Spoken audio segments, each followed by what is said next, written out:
안녕하십니까. PLA, PHA 제품 개발 주제로 발표를 하게 된 CJ HDC 비오설의 박용대 차장입니다. 오늘 발표하게 될 목차에 대해서는 일단 첫 번째 회사 소개를 좀 드리고요. 저희 회사의 사업 분야, 컴파운드 역량, 그다음에 생분해 플라스틱의 규제 현황, 그다음에 주요 생분해 플라스틱 소재, 타켓 용도 순으로 발표를 드리도록 하겠습니다. 저희 CJ HDC 비오솔 같은 경우는 생명공학 기반 글로벌 기업이자 다양한 바이오 소재 용도 개발 역량을 확보한 CJ 제일제당하고요. 그다음에 국내 PP 컴파운드 1위 기업이자 컴파운드 가공 기술 역량을 확보한 HDC 현대 EP가 만나서 설립된 친환경 컴파운드 기업입니다. 저희 회사는 충북 진천에 위치하고 있고요. 작년 2월 4일 날 설립이 되었습니다. 대지 면적은 5,000평이고요. 현재의 생산 캐파는 11,000톤입니다. 향후에 25,000톤까지의 증설 계획을 갖고 있습니다. 저희 회사의 주요 사업 분야로는 일단 바이오 소재 컴파운드 하고요. 그다음에 PCR 재활용 컴파운드가 되겠습니다. 바이오 소재와 재활용 컴파운드 사업을 통해서 탄소 중립을 실현하고 지속 가능한 환경을 조성하는 것이 저희 회사의 목표가 되겠습니다. 앞서 말씀드린 바이오 소재와 리사이클에 대해서 좀 더 구체적으로 좀 설명을 드리도록 하겠습니다. 일단 바이오 소재 컴파운드 같은 경우는 CJ에서 생산하고 있는 PHA와 PLA를 컴파운드해서 컨버터에게 공급하게 되면 각각의 용도에 맞게 리지드한 용기라든지 플렉시블한 용기로 변환이 되게 되고요. 이렇게 해서 사용되고 난 플라스틱들을 회수해서 형기성 소화를 하게 되고 여기서 생산된 메탄가스나 이산화탄소를 유용 자원화하는 것이 저희 회사의 바이오 소재 컴파운드의 최종 목표가 되겠습니다.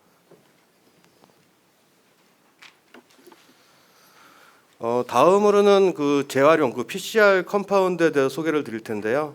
일단 저희 회사에서 생산하게 될 바이오 소재가 재활용 컴파운드의 대표적인 예가 햇반 용기가 되겠습니다. 저희 국내에서 1년간 사용되는 재활용 햇반 용기가 약 1만 톤 정도 됩니다. 이런 버려지는 햇반 용기를 수거, 분리, 세척해서 압출하게 되면 자동차 내 외장재라든지 전자제품의 케이스, 하우징, 그다음에 필름 포장재로 재탄생하게 됩니다. 저희 회사 같은 경우는 아까 잠깐 말씀드렸지만 HDC 현대 EP가 약 한 25년 정도 된 회사입니다. 그냥 오랜 경험을 바탕으로 해서 축적된 노하우가 상당히 많고요. 또 대량 생산 경험을 갖고 있습니다. 그래서 회사에 좀 도움을 받아서 저희가 컴파운드 역량을 좀 확보하고 있습니다. 다음은 국내의 생분해 플라스틱 현황에 대해서 좀 말씀을 드리겠습니다. 2021년 기준으로 국내에서 사용되는 생분해 플라스틱의 양이 한 24,000톤 정도 됩니다. 그 중에 대부분이 쇼핑백하고 식품 용기 쪽이고요. 나머지가 멀칭 필름, 어구 이렇게 합쳐서 토탈 24,000톤 정도가 되고 있고요. 하지만 작년 말에 22년 말에 환경부가 일회용품 사용 규제하고 그다음에 생분해 플라스틱의 허용 여부 좀 논쟁이 있었고 신규 인증 현재 EL724라고 하는 생분해 신규 인증이 나오지 않고 있습니다. 그러다 보니까 상당히 이 양이 많이 지금 감소된 것으로 좀 파악되고 있습니다. 하지만 업체들의 지속적인 ESG 추진하고 MZ 세대들을 포함한 친환경적인 소비자 행동이 좀 변화가 오고 그다음에 생분해 소재의 좀 성능 개선과 가격 안정화가 된다고 하면 이 수요량은 다시 회복되지 않을까 그렇게 보고 있습니다. 해외의 규제 현황을 좀 보도록 하겠습니다. 나라마다 좀 조금씩은 틀리긴 한데 전체적으로 싱글 유즈 플라스틱은 좀 제한되고 있는 거고요. 그다음에 생분해 플라스틱하고 고바이오 함량의 플라스틱들은 좀 의무화되고 있는 그런 추세입니다. 그 좌측 상단에 보시는 이태리, 프랑스, 스페인 같은 경우는 일회용품을 생산하거나 수입하는 업체한테는 키로당 0.45유로의 세금을 부과하고 있습니다. 반면에 생분해나 혹은 고바이오 함량의 플라스틱을 생산하는 그 회사들한테는 그 세액의 10%를 좀 감면해주는 그런 혜택을 좀 제공하고 있고요. 미국 같은 경우는 LA나 뉴욕주 같은 경우는 그 생분해 쇼핑백을 그 사용을 승인하였습니다. 그래서 앞으로 좀 확대가 될 것으로 보고 있고요.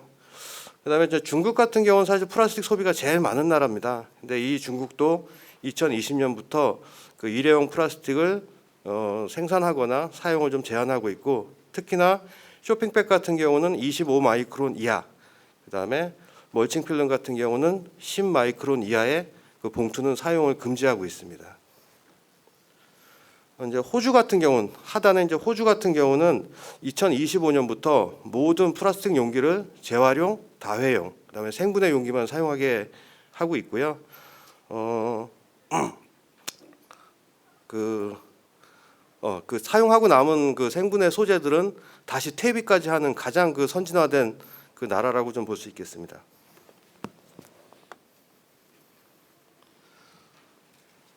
그 주요 생분해 플라스틱 소재에 대해서 좀 소개를 드리도록 하겠습니다. 저희가 말하는 그 대표적인 생분해 플라스틱이라고 하면 PLA, PBAT, PHA, 그다음에 여기 기록하지는 않았지만 PBS가 있습니다. 근데 다들 아시겠지만 PLA 같은 경우는 인장 강도하고 투명도는 상당히 우수한 반면에 신율하고 충격성이 좀 약하기 때문에 좀 사용이 어느 정도 좀 제한되고 있습니다. PLA 같은 경우 바이오 함량은 100%고요. 단독 사용이 가능합니다. PBAT 같은 경우는 또 PLA와 달리 그 신율이나 충격성은 좋은 반면에 인장 강도하고 투명도가 좋지 않습니다. 그 페트로 계열이고요. 단독 사용이 불가합니다. 오늘 주로 이제 소개시켜드리는 PHA 같은 경우는 또 PLA에 좀 다른 반대 좀 경향이 있습니다.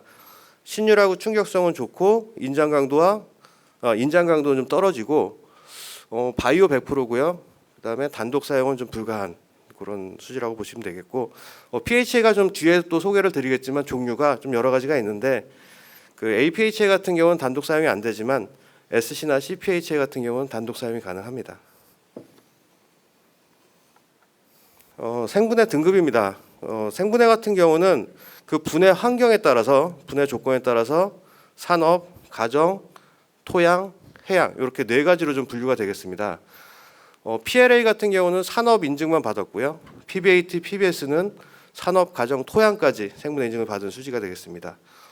PHA 같은 경우는 여기에 해양까지 분해된 유일한 수지라고 보시면 되겠습니다.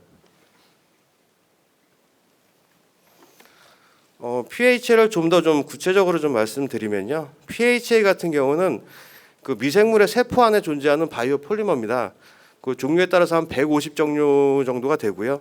그다음에 타켓 용도에 따라서 다양한 PHA가 개발이 가능합니다. 그 제조 공법은 밑에서 보시는 것처럼 사탕수수나 전분을 당화하고요. 그다음에 발효하고 정제하면 저 그림에 보이는 것처럼 펠렛 형태의 PHA가 만들어지게 되겠습니다. PHA는 아까 잠깐 말씀드리긴 했는데 그 결정화 정도에 따라서 결정형, 반결정형, 그다음에 비결정형 pH로 나뉘게 됩니다. 결정형에서 비결정으로 갈수록 좀 고무 성질이 좀 두드러지는 성질이 있고요. 여기서 좀 그 아까 PHA 같은 경우는 특히 APH는 단독 사용이 불가하다 보니까 SC나 CPHA, 그러니까 반결정이나 결정형 pH 혹은 PLA랑 컴파운드에서 좀 사용해야 되고요. 이렇게 하게 되면 생분해도 조절도 가능하고 다양한 용도 구현이 좀 가능하다고 보시면 되겠습니다. 저희가 그 PHA하고 PLA를 좀 컴파운드해서 구현하고자 하는 용도입니다. 일단은 그 화장품 용기라든지 어메니티, 쇼핑백 등의 생활용품, 그다음에 식품 용기, 콜드컵, 커트러리 등의 식품 패키징, 그다음에 골프티, 응원도구 같은 레저용품, 그다음에 그 애완용 배변봉투나 분고랑 같은 애완용품, 농업용 멀칭필름, 포토, 그다음에 그 넝쿨망 같은 원예용품으로 좀 그 용도 구현이 가능하고요. 이렇게 함으로 인해서 탄소 중립이나 자원 순환 구축이 가능하다고 보실 수 있습니다. 좀 그림으로 한번 좀 표현해 봤습니다. 그 마트에서 좀 주로 많이 보실 것 같은데 일단 식품 용기하고요. 쇼핑백이 있고요.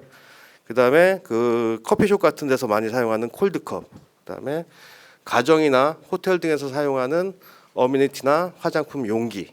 그다음에 바깥 생활에서 배변 봉투, 그다음에 농업용 멀칭 필름. 그다음에 레저용품 뭐 이런 그림으로 좀 보기 좋게 한번 표현해 봤습니다. 이제부터 좀 구체적으로 마지막 이제 부분인데요. 각각의 용도 현재까지 개발된 제품들을 한번 이렇게 그림으로 좀 보고 또 실무 사진도 같이 좀 보여드리면서 좀 소개를 드리도록 하겠습니다. 그 PHA가 아까 PLA도 투명하고 pH도 좀 투명하다고 말씀을 드렸습니다. 그러다 보니까 지금까지 생분해 수지들이 한계가 있었던 게 이 투명도 부분이 좀 한계가 있었거든요. 그래서 그 PLA랑 pH를 컴파운드에서 사용하게 되면 투명한 시트, 그다음에 무기물이 첨가가 되게 되면 불투명한 시트 생산이 됩니다. 그래서 제가 오늘 실무 사진을 좀 갖고 왔는데요. 실무 제품을.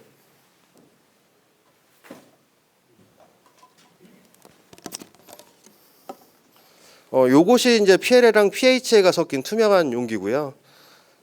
반면에 이제 무기물이 들어가게 되면 이렇게 불투명한 제품으로 나오게 되겠습니다.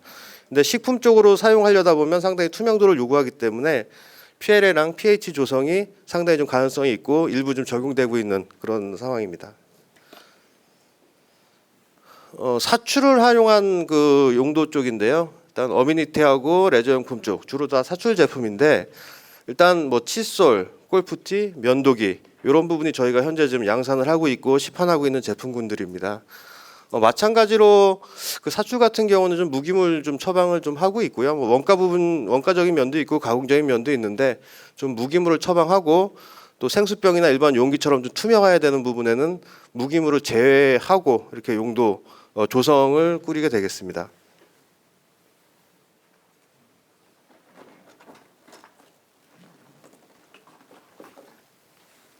보시는 실물 사진하고 똑같은 칫솔이고요. 이 칫솔 때는 지금 그 PLA, pH 조성이고 칫솔모는 좀 아쉽게도 아직은 PBT를 좀 사용하고 있는 그런 상황입니다. 그다음에 보신 이제 면도기 있고요. 면도기도 마찬가지로 그 면도기 대는 PLA, pH 조성이고 앞쪽 부분 요 면도 칼날이 있는 부분은 뭐 금속 소재를 어쩔 수 없이 사용했고요. 그다음에 뭐 이런 어미니티 뭐 호텔이나 이런 데서 많이 보시는 이런 소재들도 지금 적용을 하고 있고 일부 호텔에 적용을 하고 있는 그런 상황입니다. 다음은 이제 사출을 활용한 이제 화장품 용기 쪽인데요. 일부 기사도 많이 나갔습니다. CJ 제일제당 쪽에서 일부 기사도 많이 나갔는데 일단 컴팩트 용기, 그다음에 크림 용기 이런 소재로 좀 적용이 되고 있고요.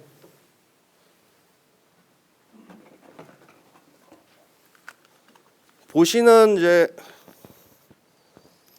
컴팩트 여자들 많이 쓰시는 컴팩트 용기고요. 그다음에 이런 그 투명 용기, 이것도 마찬가지로 상당히 좀 투명한 소재로 나왔고요. 가장 최근에는 이런 펌프까지도 좀 저희가 개발을 해서 이제 출시를 앞두고 있는 그런 상황이라고 보시면 되겠습니다. 다음은 이제 필름 쪽이고요. 마찬가지로도 저희 그 PLA, pH의 그 장점이라고 하면 일단 투명도겠습니다. 지금까지 나온 필름류들이 대부분 불투명한 소재였는데 저희 그 PLA, pH 조성이 상당히 좀 투명하게 나오면서 일부 면세점에 액상류를 담는 면세점 봉투라든지 의류를 담는 폴리백, 그다음에 식품 포장재 쪽으로도 접근이 가능하겠습니다. 다음에 이제 멀칭 필름 같은 경우는 그 일단 가격 때문에 일단 PBAT를 좀 적용하고 있는 그런 사례고요. 그다음에 스트로 같은 경우도 빨대 같은 경우도 PLA, pH 조성이 되겠습니다. 빨대 같은 경우는 일자, 주름, 이중 빨대 다 개발이 성공돼서 지금 시판을 앞두고 있는 그런 상황이라고 보시면 되겠습니다. 이것도 이제 제품을 다 보여드리겠습니다.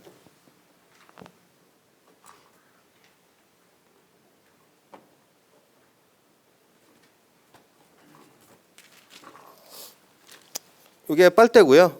일단 빨대 몇 개만 좀 가져와 봤고, 아까 투명 필름 말씀드렸던 부분이 이 부분입니다. 상당히 유연하고요. 그 의류백이라든지 뭐 면세점에서 사용할 수 있는 액상류를 담는 그런 봉투로 충분히 가능할 정도의 투명도가 나와서 좀 저희도 많은 기대를 하고 있는 그런 아이템이라고 보시면 되겠습니다. 이제 마지막인데요. 일단 마지막 같은 경우는 섬유입니다. 섬유 같은 경우는 사실 좀 개발이 좀 지연되고 있는 그런 상황이긴 한데, 일단 스펀본드나 멜트볼은 모노필라멘트 모두 활발하게 좀 개발은 하고 있는 과정입니다. 근데 좀 시간이 좀 다소 걸릴 것 같고요.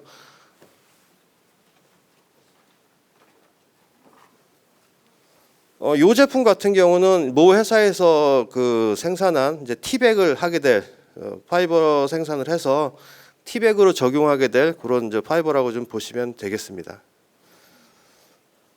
이렇게 해서 하여튼 다양하게 지금 현재 용도 개발이 지금 진행 중에 있고요. 지금 이 순간에도 사실은 바깥에 있는 컴퓨터들이 많은 용도 개발에 좀 협조를 해주고 계십니다. 이상으로 좀 발표를 마치고요. 하여튼 경청해 주셔서 감사하고, 뭐 혹여라도 궁금한 사항 있으면 질의 받도록 하겠습니다.